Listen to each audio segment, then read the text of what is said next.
এজন্য ওমর কাছ থেকে ওমর বিন আব্দুল আজিজ সুন্দর একটা কথা বলেছেন, তুমি যখন কারো জানাজায় উপস্থিত হবে সেখান থেকে এই সবক গ্রহণ করো যে পরে জানাজাটা তোমার। আমরা যদি এইটা গ্রহণ করতে পারি যে পরে জানাজা নাও হতে পারে, তাহলে দুনিয়ার সমস্ত গুনাহ থেকে আমরা বেঁচে থাকতে পারবো। এবং এটাও বাস্তব যে মৃত্যু আমাদের শেষ পরিণতি নয়, আমাদেরকে আবার আল্লাহর কাছে উঠতে হবে, জীবনের হিসাব পাই পাই করে বুঝে দিতে হবে। এই জন্য আল্লাহ রাব্বুল আলামিনের সামনে যেন আমরা সুন্দরভাবে উঠতে পারি, আমরা যেন সত্যিকারের ভালো মানুষ হিসেবে আল্লাহর সামনে উপস্থিত হতে পারি, সেজন্য আমাদেরকে প্রস্তুত থাকা দরকার। আল্লাহ আমাদেরকে সেভাবে জীবন পরিচালনার তৌফিক দান করুন। দেশকে যেন আমরা সকলে ভালোবেসে তাদের কাজ মিলিয়ে দেশ ও জাতির অগ্রগতি উন্নয়নের জন্য কাজ করতে পারি, আল্লাহ তৌফিক দান করুন। জানাজা শুরু হচ্ছে, মাইয়ের বয়স্ক পুরুষ আমরা নিয়ত করব যে প্রত্যেক পায়ে জানাজার নামাজ চার তাকবীরের সাথে কিবলামুখী হয়ে এই ইমামের পেছনে আদায় করতেছি আল্লাহু আকবার।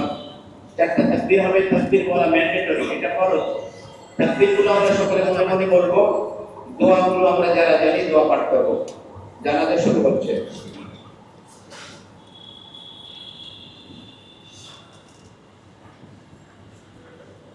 আল্লাহু আকবার।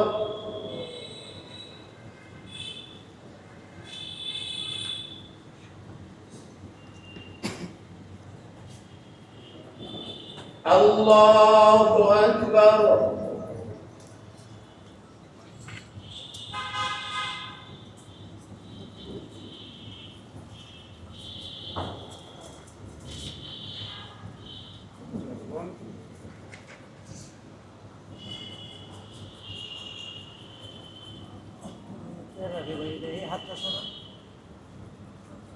আল্লাহু আকবার।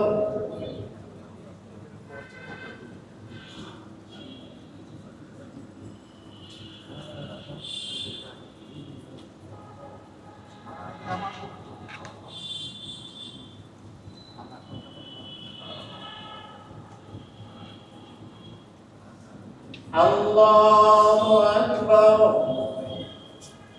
আসসালামু আলাইকুম ওয়া রাহমাতুল্লাহ। আসসালামু আলাইকুম ওয়া রাহমাতুল্লাহ।